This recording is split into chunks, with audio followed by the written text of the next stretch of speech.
He was an actor on the fringes, known more for stoking the flames of shipping wars than for any actual talent.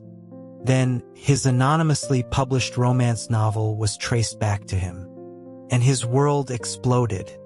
He was trending. The internet was a wildfire of commentary and ridicule. He felt the virtual spit of a million strangers. The irony was thick enough to choke on. The internet's most beloved new romance author was one of its most disliked actors. Subreddits dedicated to his various on-screen pairings spiraled into chaos, questioning how the man who wrote such a devoted one-on-one love story could be the same person who flirted with anything that moved on screen. The consensus was brutal. The purity of his writing only highlighted the perceived sleaziness of his public persona. The most viral take was a meme: Julian Hayes writes like a virgin, lives like a gigolo. His agent must be thrilled. His agent, Jenna, had indeed been thrilled. She had advised him to lean into the notoriety during the evening's press junket. He sighed, scrolling through the endless stream of vitriol. For years, his fanbase had been a strange cocktail of shipping devotees and dedicated haters. It all stemmed from a low-budget streaming series where his character had been paired with 3 different men. He played along, cultivating the ships, and it had kept him afloat, barely.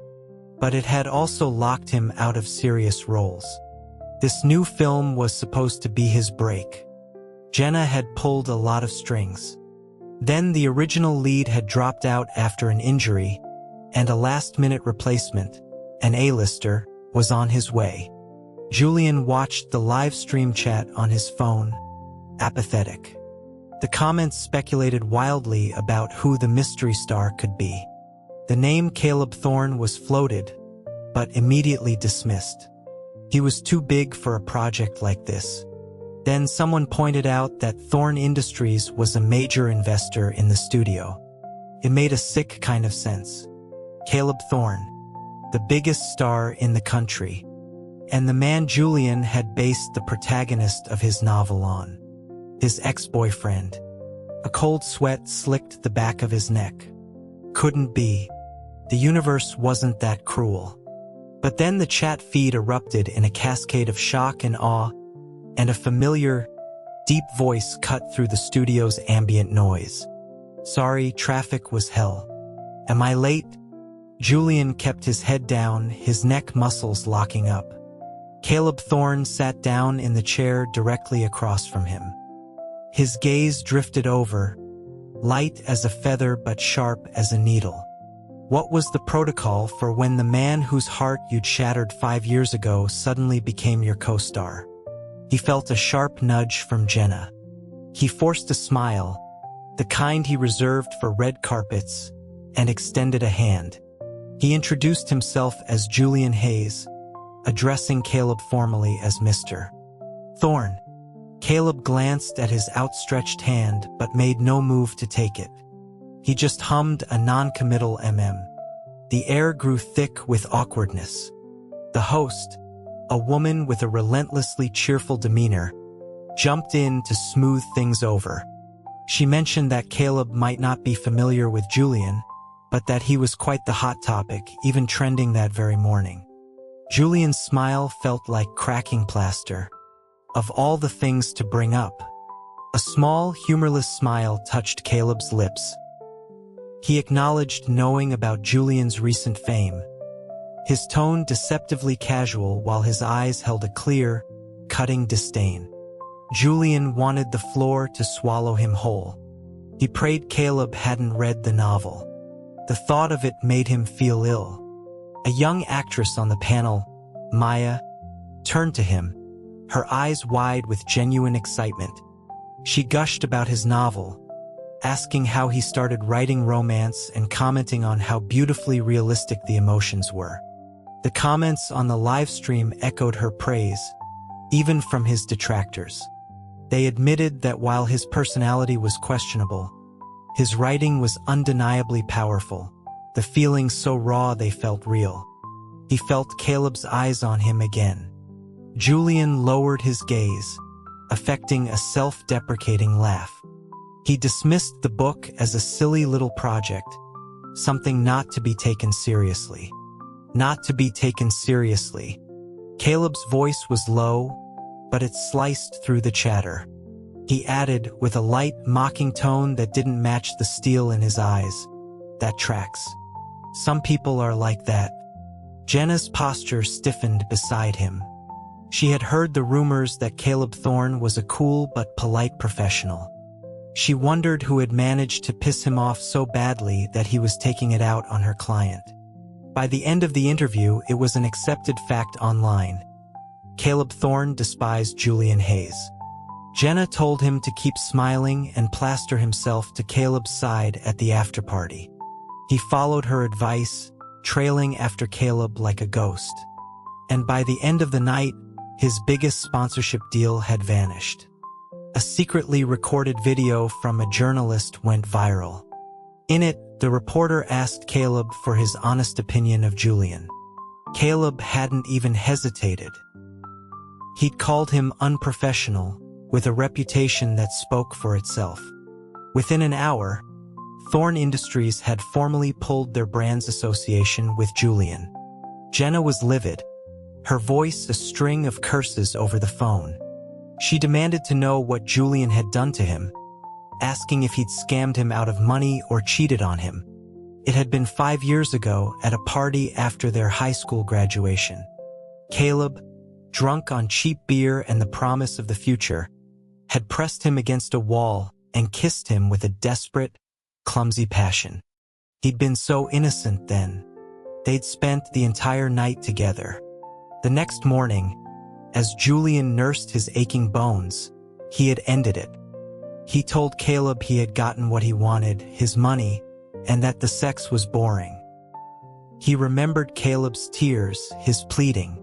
He had walked away without looking back. Julian admitted to Jenna that he had done both. He'd broken his heart, he added, recalling how Caleb had cried in his bed. Jenna's jaw practically hit the floor. As she was processing the information, a cold presence passed behind him. Caleb's dark eyes were locked on him, a silent, burning promise of retribution. Jenna watched him walk away, her legs trembling slightly. Later, the film's director, a man named Miller, cornered him. Miller lamented the loss of the sponsorship, wondering aloud what Julian could have possibly done to offend Caleb Thorne. The director's hand found Julian's waist, his thumb tracing suggestive circles. He offered a proposition. Sleep with him, and the lead role in his next movie was his. Julian, woozy from the gin he'd been drinking, just laughed and told him no. Miller's hand tightened. He warned Julian that after offending both Caleb Thorne and now him, his career would be over. He'd be lucky to find work in porn. "I don't mind the work," Julian said with manufactured sincerity. "It's just, you're not exactly my type." Miller's face purpled with rage. Before he could retort, a strong hand gripped Julian's arm, pulling him into a hard chest. Caleb's voice was pure ice. He told director Miller to watch himself, threatening to erase him from the industry before ordering him to get lost. Miller scrambled away. Caleb's fury was now directed entirely at him. His grip was bruising as he dragged Julian out of the party and into his car, locking the doors before speeding off into the night. He drove until they reached a deserted overlook, the lights of Los Angeles twinkling below like a galaxy of fallen stars. He killed the engine. The silence in the car was deafening. The veins on the back of his hands stood out as he gripped the steering wheel. He finally spoke, his voice laced with a dangerous calm. He asked if Julian would have gone with Miller if he'd been better looking. If he was really for sale. For some twisted reason, Julian loved seeing him lose control. He retorted that he couldn't afford to make enemies of both of them. What choice did he have? Caleb was momentarily speechless. Then a strange, bitter laugh escaped him. He told Julian that if he just asked, just begged him, he would let it all go. Beg him? For what? To fuck him? When had Caleb's worldview become so warped? Julian leaned in close, his eyes fixed on the nervous flutter of Caleb's throat. He agreed, then asked him to unlock the car so he could run to the 24-hour convenience store down the road. 2 minutes later, he was back, tossing a small box onto the pristine leather of Caleb's passenger seat. He looked around the spacious interior of the luxury car. Your place, my place, or do we just do it here? Caleb stared at the box of condoms on his seat as if it were a venomous snake. He hissed Julian's name. Julian feigned innocence, asking if he'd bought the wrong size. He was sure he'd gotten the largest they had. Caleb demanded to know if this was really the kind of person Julian saw him as. Julian's charming, empty smile returned. Of course not, he purred. It was just a gesture to show his sincerity.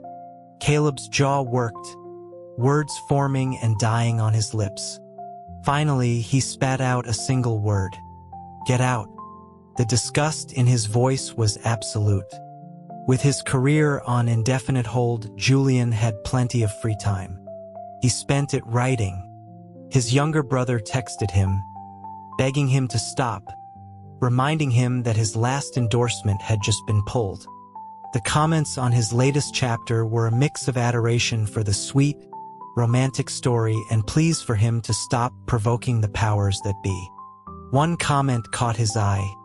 A new reader, an account named Bite the Stars, had written a lengthy, explicit fanfiction based on his latest chapter.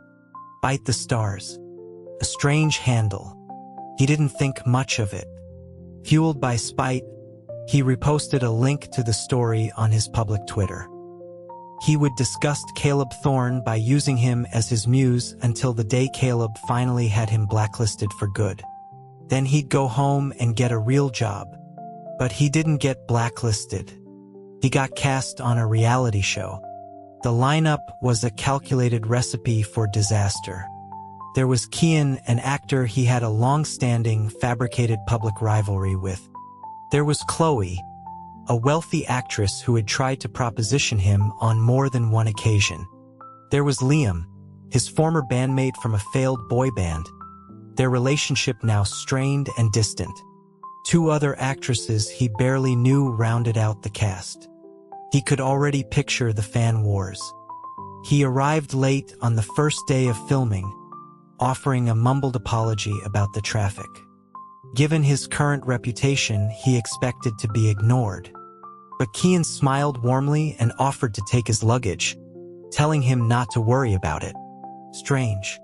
His supposed rival was being nice to him. Liam greeted him awkwardly, starting to call him by his old group title before correcting himself to Julian's name. The online comments immediately lit up, mourning their old ship and blaming the industry for tearing them apart. The show's first activity was a trip to a haunted house. What the producers didn't know was that Julian was terrified of things that go bump in the night. When something jumped out, he acted on pure instinct, grabbing onto the person nearest to him and burying his face in their shoulder. He braced himself to be shoved away. It's okay, Julian. Just relax. He had grabbed Kian. Mortified, he quickly let go. Kian suggested he walk on his other side, where the lighting was a little better. Julian thanked him, and Kian replied that it was no problem. The internet went into a frenzy. Fans of their rival ship were ecstatic, reading deep meaning into the protective gesture. He was completely oblivious to the fact that a new subreddit for him and Kian was already exploding in popularity. If he had known, he never would have updated his novel that night after filming. The chapter he posted, drawn from his own memories, happened to be about a time he and Caleb had gone to a haunted house together. The Kian shippers took it as confirmation, a secret message meant just for them. That same night, Bite the Stars posted another story. It was even more intense than the last. Over the next few days, The mysterious author churned out thousands of words daily, each installment more graphic than the one before. It was almost as if they were trying to kill him with secondhand embarrassment. The situation took a nosedive when fans started messaging him, saying they were picturing him and Kian as the characters in the explicit fanfiction. And then Bite the Stars went silent. The next day, Caleb Thorne arrived at the reality show's villa, pulling a suitcase behind him, his face a thundercloud. The online chat was a mess of confusion and excitement. The prevailing theory was that he was there for Chloe. It was a poorly kept secret that their families had a long-standing business arrangement, often mistaken for an engagement. And Chloe had been openly flirting with Julian. Caleb must be jealous. The whole situation was a tangled mess. Julian felt a new wave of dread. With Chloe trying to proposition him and Caleb now on set, things were about to get much worse. When the director told them to pair up for the next challenge, Julian immediately grabbed Liam. Liam's face lit up in a surprised, happy grin. Then Chloe approached, asking if she could join their team. Before Julian could refuse, Liam had already enthusiastically agreed, telling her how great Julian was. Chloe's eyes twinkled as she declared the matter settled. Julian sighed. Liam was too trusting for his own good. Caleb, watching their group form, started to walk over. The director, sensing a ratings catastrophe, quickly intercepted him, explaining that if he joined them, Kian would be the only man left in the other group, making the teams uneven. Caleb stopped, his jaw tight. So the teams were set. It was him, Liam, and Chloe against Kian, Caleb, and the other two actresses. The challenge took place in a fully equipped gym. Chloe, tall and athletic, was a natural on the treadmill. After her run, she invited Julian to a private workout session later that night, her voice loud enough for the whole room to hear. Boxed in, he had no choice but to agree. As he was talking to her, Chloe stumbled, losing her balance. Julian caught her, his hands steadying her waist. She was unruffled, taking the opportunity to squeeze his bicep and compliment his physique. He mumbled that he just lifted some dumbbells at home. Liam came jogging over, eager to join in, and playfully lifted Julian's shirt to see for himself. As both Liam and Chloe were poking and prodding at his abs, Julian saw Caleb approaching, his expression murderous. He quickly pulled his shirt down. Later, as the director was tallying scores, Caleb said something to Chloe, but his eyes never left Julian. The scores were tied. The director announced a tiebreaker, a partner leg-stretching demonstration, chosen by popular vote from the online audience. Caleb volunteered immediately, noting that he'd had professional training. All he needed was a partner. Julian had a very bad feeling. Kian pointed to a scar on his leg, claiming an old injury made it impossible. Liam hid behind Chloe, whining that he was afraid of the pain. The director turned to Julian, recalling that his old dance instructor had praised his flexibility. Amid a sea of laughing emojis in the live chat, Julian sat down on the mat. After his friendly interaction with Chloe, he knew Caleb would make him pay. Caleb, dressed in a sleeveless workout shirt that showed off the powerful lines of his arms, knelt in front of him. A sheen of sweat glistened on his skin, and his hair was slightly damp. He told Julian to hold onto his arms for support. His voice was gentle, a complete betrayal of his intent. The first stretch ripped a cry from Julian's throat. He clapped a hand over his mouth, mortified. The sound was too intimate, too revealing. Caleb was the type to smile softly while inflicting exquisite pain, to lean in and whisper in your ear while pushing you to your absolute limit. He pushed harder, and Julian bit his lip to keep from making another sound. Caleb asked if it hurt, telling him to speak up. Julian ground out that it was fine to keep going. Caleb smirked. He repositioned Julian's leg, pulling it higher. "Still fine?" he murmured. By the time it was over, Julian was sprawled on the mat, his entire body trembling with exhaustion and pain. His eyes stung. He tried to get up, scrambling away on his hands and knees for a few feet before he could find the strength to stand. Caleb watched him, a cool, calculating look in his eyes. He asked if he was in a lot of pain. Julian, through gritted teeth, shot back a cold no. Why would it be? When Caleb reached out a hand to help him up, Julian slapped it away. That night, Jenna called in a panic. She'd seen the clips. "He's trying to torture you, isn't he?" she shrieked. Julian, rubbing his aching thighs, agreed. Jenna made him promise not to do anything stupid, like offer himself up to appease Caleb. He told her he was so exhausted he just wanted to lie down and die. He channeled his frustration into his writing, publishing an 8,000-word chapter where the main characters had a brutal, painful breakup. Felt cathartic. Almost immediately, Bite the Stars posted a new comment. "A breakup, you say? Perfect time for some non-consensual fun." He clicked the link, a fire of anger burning in his gut. As he read, the fire shifted, moving lower. The story was intensely specific. The protagonist, tied up with a silk tie, lying on a plush rug. The feeling of scratchy hair against his lower stomach. It was disturbingly familiar. He remembered slipping in the shower after the gym session that day. Caleb had caught him, his arm a steel band around his waist. When Julian tried to push him away, Caleb had tightened his grip, pressing him back against the lockers. Julian had been trapped. Caleb had crouched down, lifting one of his legs, his gaze traveling up its length. He'd apologized, saying he'd only just seen on Twitter how much pain he'd caused him. Julian, mortified that his humiliation was a trending topic, had shoved him away and told him to get lost.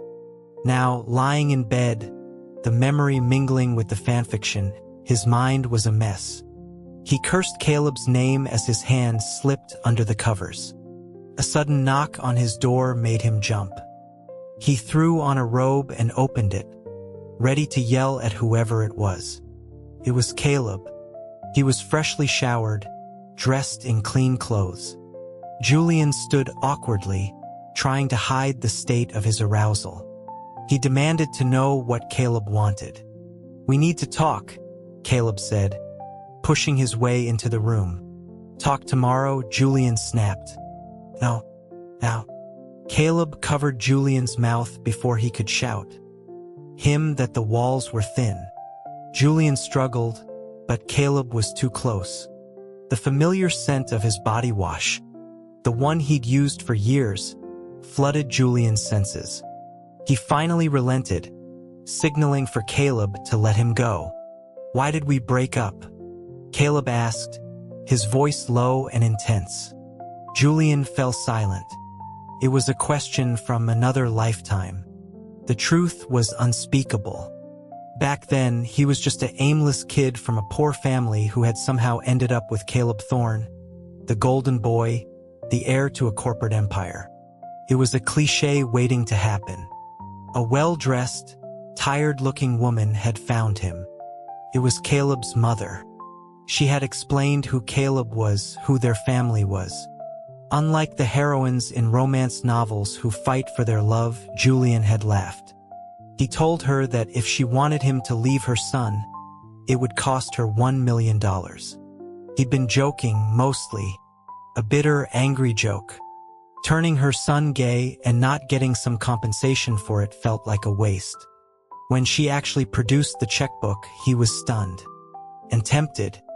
He knew he and Caleb had no future. Caleb was destined to take over a dynasty. Julian had no desire to fight that battle. $1 million would more than soothe the inevitable heartbreak. The day he broke up with Caleb, he'd watched in the rearview mirror of his taxi as Caleb, coatless, ran after the car for over a mile before finally collapsing on the pavement, surrounded by laughing children. It was the most humiliating, heartbreaking thing he had ever seen. Later, he heard through the grapevine that Caleb's parents had a spectacular falling out, leading to a divorce. The catalyst was a $1 million withdrawal from his mother's account.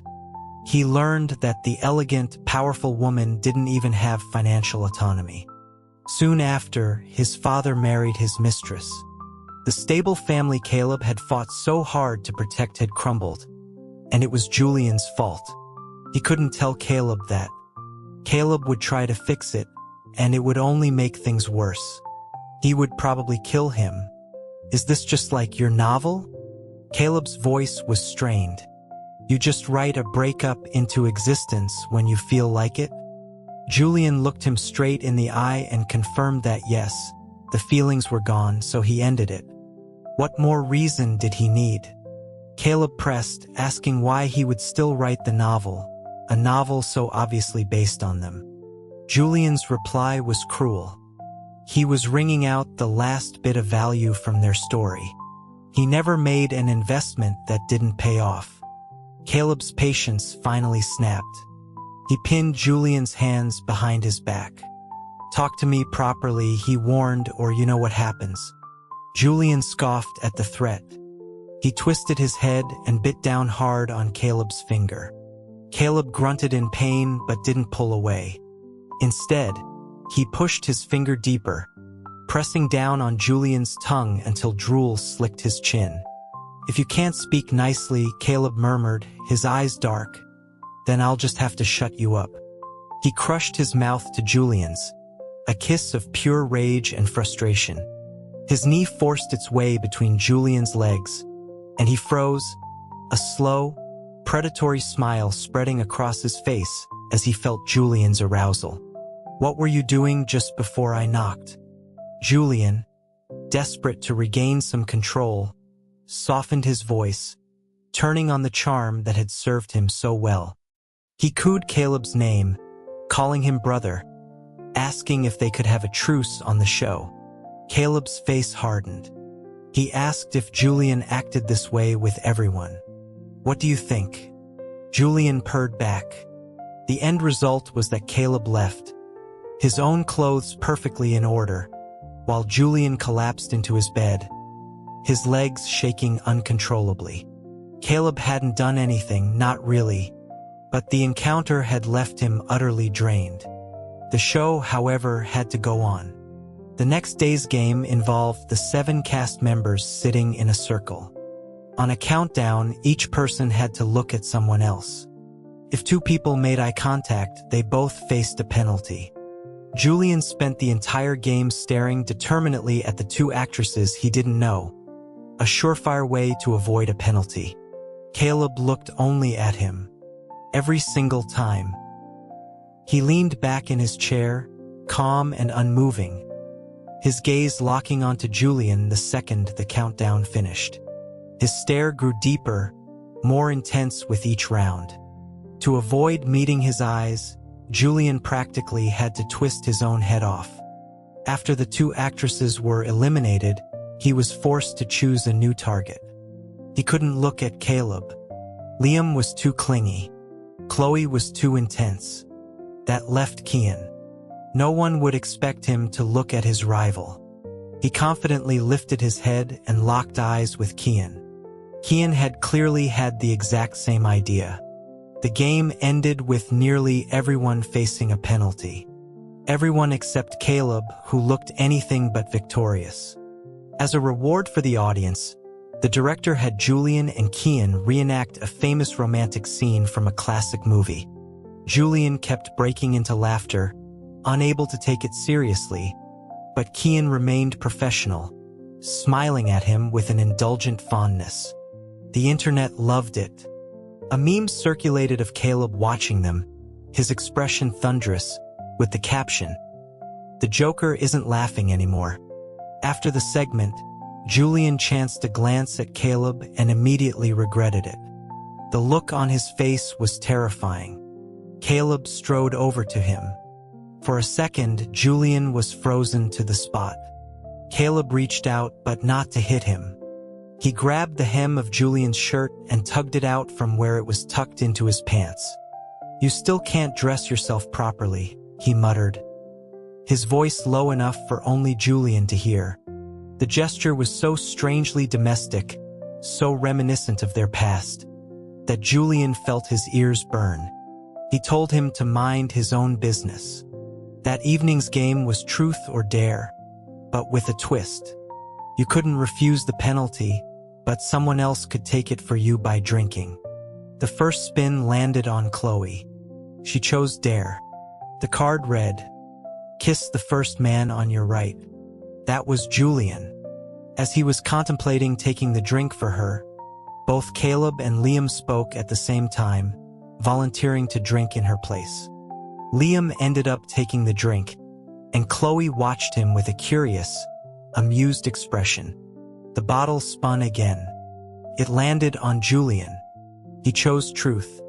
The question was simple. "Are you still a virgin?" He answered no easily. The next few rounds, every dare he got. A Princess Carrie, sharing a drink, a pickup line battle, was intercepted by Caleb, who downed drink after drink to save him from the penalty.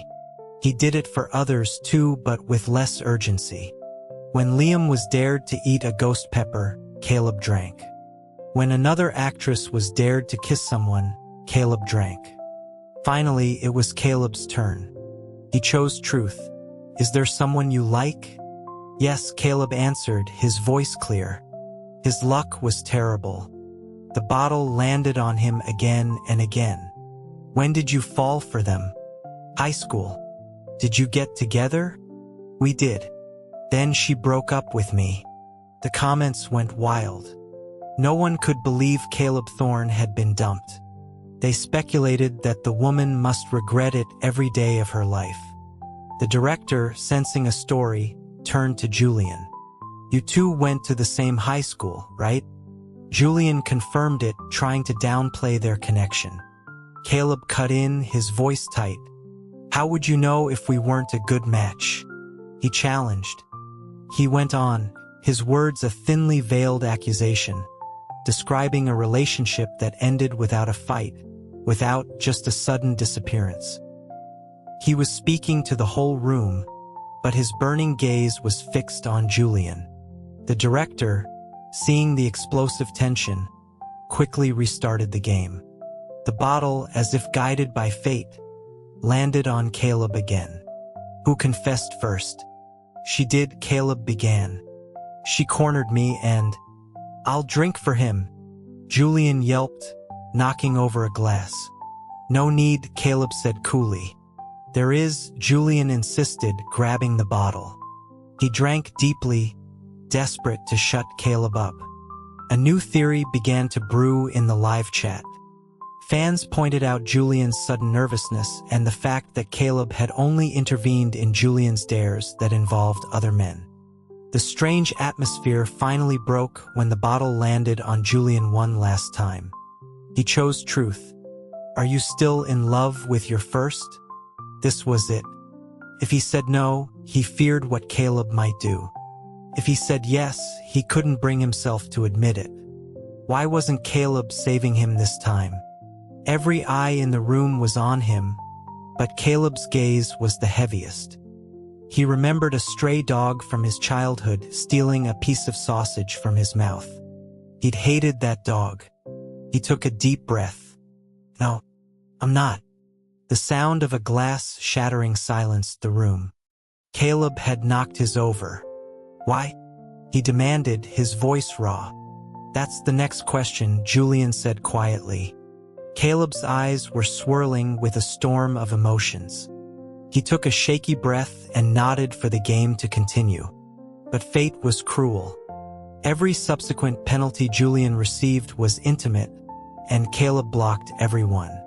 A dare to dance with someone else? Caleb drank. A dare to have a 10-second staring contest with him? Caleb cupped Julian's face, turned his head to face him, and started the countdown himself. his touch both imperious and gentle. A final truth. If you had a second chance, would you get back together with your first love? Julian knew he was pushing his luck. No, he said, his voice firm. After the live stream ended, the set lights dimmed. Julian avoided Caleb's eyes.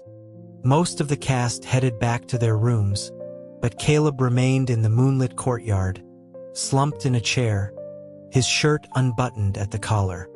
He looked drunk and utterly desolate. The director gave Julian a shove.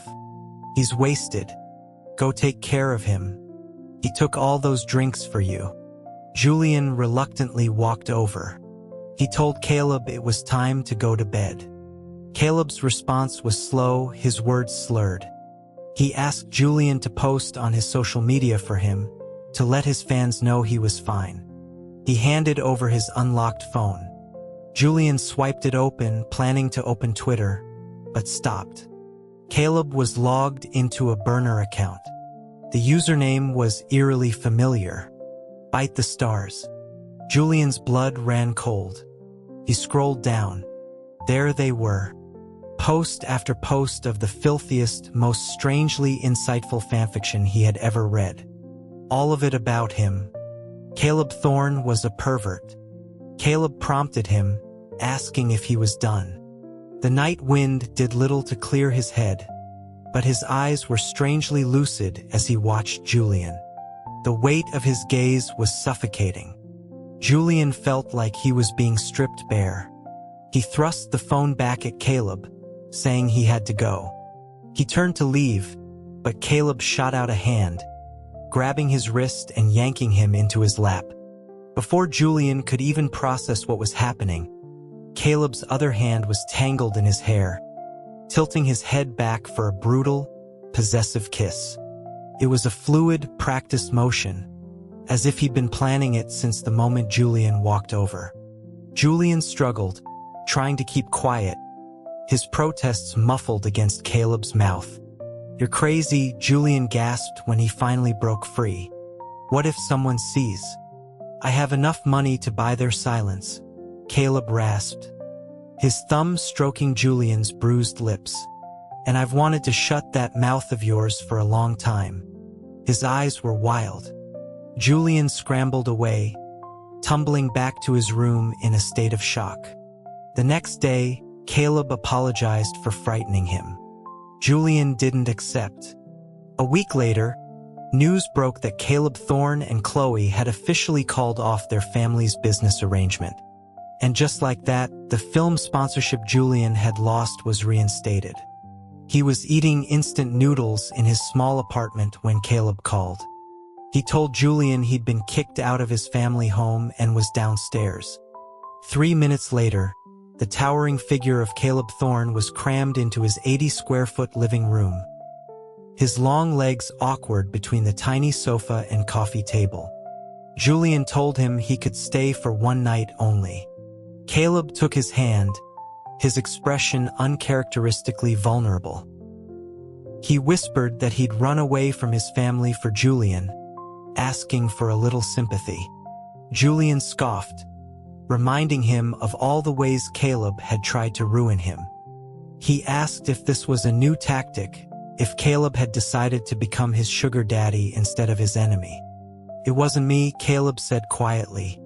"It was my father." Julian didn't believe him. "I found out what happened back then," Caleb continued. "My father pulling your sponsorship seemed extreme, so I started digging. My mother never told me she had met you. It was only after we were on the show together that she confessed and asked my father to pressure you." He explained that he'd always thought his mother was oblivious to their relationship. He never realized she was pretending not to know her son was gay. "But Julian, why didn't you tell me? Why did you just give up? Was our relationship not even worth $1 million?" Julian felt a bitter laugh bubble up. "It was $1 million, Caleb. We were worth more," Caleb insisted, cornering him on the sofa. "I would have given you $100 million. He began to kiss him softly, tenderly. Julian pushed him away, needing to breathe. You want to know why? He rolled up his pant leg, revealing a pale, jagged scar across his knee. Your mother's people did this. She had me hurt. Then she had the best doctors fix me, all without saying a word. Then she just stood there watching me. Loving you was literally going to get me killed. He explained the bitter logic behind asking for the money. If he was going to be the villain, he might as well get paid for it. He couldn't tell Caleb then. It would have started a war he couldn't win. He had nothing to lose but his grandmother. So he ran. Caleb's fingers trembled as they traced the scar. I'm so sorry, he whispered, his voice thick with guilt. I never knew. He confessed that he'd even seen the scar the night they slept together. But Julian had brushed it off with a lie. For years, he'd been tormented, wondering why Julian had left. Julian sighed. You weren't the only one who couldn't sleep. Let's get back together, Caleb pleaded. This time we'll face it together. That night, Caleb kissed the scar on his knee for a very long time. They agreed to keep their relationship a secret, but Caleb's self-control was non-existent. The moment a director called cut, Caleb would drag him into a trailer. Makeup artists would tease Julian about constantly licking his lips, ruining his lipstick. Caleb would overhear and casually comment that it would just get licked off again anyway. With Caleb's influence, Jenna was sent to a series of high-level management seminars. She was being groomed to manage a top-tier star. She complained to Julian that he was the one in love, but she was the one doing all the work. Under her new guidance, Julian's career began to shift. He moved away from manufactured ships and toward serious roles. The public slowly began to see him as a talented actor, a prodigal son finally finding his way. He and Caleb were constantly photographed together, their interactions too intimate to be purely platonic.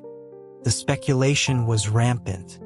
He threw his phone at Caleb one day, demanding to know what he was playing at. Caleb, unbothered, reminded him that he used to love the attention. Now Caleb was giving it to him himself. When Caleb's mother requested a meeting, Julian went.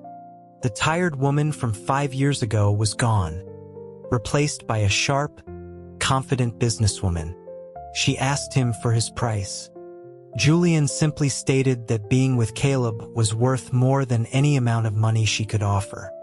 She warned him that two men had no future together. Julian countered, asking if a loveless marriage and raising children was the only definition of a future. He pointed out that since her divorce, she seemed happier and more powerful than ever.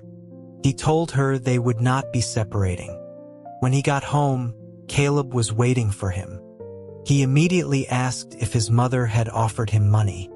Julian confirmed that she had and that it was a lot. Caleb panicked, telling him to give it back, offering him his own unlimited CR card instead. After accepting the card, Julian explained that he had refused her offer. He also told Caleb what he'd pieced together about his mother's marriage and how her actions, while cruel, were a desperate attempt to maintain the image of a perfect mother in a toxic situation. Caleb held his hand, thanking him for his compassion despite everything. If you really want to thank me, Julian said, a mischievous glint in his eye, for our next ship. Can I be the top? Caleb smirked. Delusional. Am I not satisfying you enough? When their movie was released, their relationship was an open secret in the industry. The behind-the-scenes footage was a goldmine for fans. Julian's novel was published to critical acclaim, and astute readers easily identified its real-life inspiration. One night, as they were lying in bed, Julian's head felt fuzzy from a cold. He idly asked Caleb why he had chosen such a strange username for his burner account. Caleb's voice was a low murmur against his ear. Because, he whispered, nipping gently at his earlobe, I've wanted to bite you like this since the day we met.